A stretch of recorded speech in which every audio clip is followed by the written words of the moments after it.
Everyone, welcome back to my YouTube channel. ಹೊಸದಾಗಿ ಯಾರಾದರೂ ನನ್ನ ವಿಡಿಯೋ ನೋಡ್ತಾ ಇದ್ದರೆ ದಯವಿಟ್ಟು ಸಬ್ಸ್ಕ್ರೈಬ್ ಮಾಡ್ಕೊಳ್ಳಿ.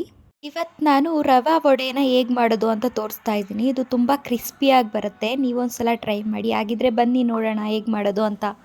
ಇದನ್ನು ಮಾಡೋಕ್ಕೆ ನಾನು ಒಂದು ಪ್ಯಾನ್ಗೆ 2 ಕಪ್ಪಷ್ಟು ನೀರು, ರುಚಿಗೆ ತಕ್ಕಷ್ಟು ಉಪ್ಪು, 1 ಟೀ ಸ್ಪೂನ್ ತುರಿದಿರೋ ಶುಂಠಿ, 1 ಟೀ ಸ್ಪೂನ್ ಸಣ್ಣದಾಗಿ ಹೆಚ್ಚಿಟ್ಕೊಂಡಿರೋ ಕರಿಬೇವು, ಸ್ವಲ್ಪ ಹೆಚ್ಚಿರೋ ಕೊತ್ತಂಬರಿ ಸೊಪ್ಪು, 1 ಟೀ ಸ್ಪೂನ್ ಚಿಲ್ಲಿ ಫ್ಲೇಕ್ಸ್ನ ಹಾಕ್ಕೊಂಡು ಚೆನ್ನಾಗಿ ಕಲಿಸ್ಕೋಬೇಕು.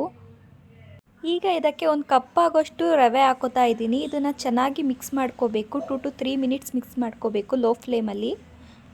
ನೆಕ್ಸ್ಟ್ ಇದನ್ನು ಒಂದು ಪ್ಲೇಟ್ಗೆ ಸರ್ವ್ ಮಾಡಿಕೊಂಡು ತಣ್ಣಗಾಗೋಕ್ಕೆ ಬಿಡಬೇಕು. ಇದು ತಣ್ಣಗಾದ್ಮೇಲೆ 1 ಟೀ ಸ್ಪೂನ್ ಆಯಿಲ್ ಹಾಕೋತಾ ಇದ್ದೀನಿ. ಆಯಿಲ್ ಹಾಕ್ಕೊಂಡು ಇದನ್ನು ಚೆನ್ನಾಗಿ ಮಿಕ್ಸ್ ಮಾಡ್ಕೋಬೇಕು, ಕಲಿಸ್ಕೋಬೇಕು. ನೋಡಿ, ಈ ಥರ ಹದದಲ್ಲಿ ಬರಬೇಕು. ಇದನ್ನು ತಗೊಂಡು ರೌಂಡ್ ಶೇಪ್ ಮಾಡಿಕೊಂಡು ಮಧ್ಯದಲ್ಲಿ ಹೋಲ್ ಮಾಡ್ಕೋಬೇಕು. ನೋಡಿ, ಈ ಥರ. ನೆಕ್ಸ್ಟ್ ಒಂದು ಕಡಾಯಿಗೆ ಎಣ್ಣೆ ಹಾಕ್ಕೊಂಡು ಅದು ಬಿಸಿ ಆದಮೇಲೆ ವಡೆನ ಈ ಥರ ಹಾಕ್ಕೊಂಡು ಫ್ರೈ ಮಾಡ್ಕೋಬೇಕು.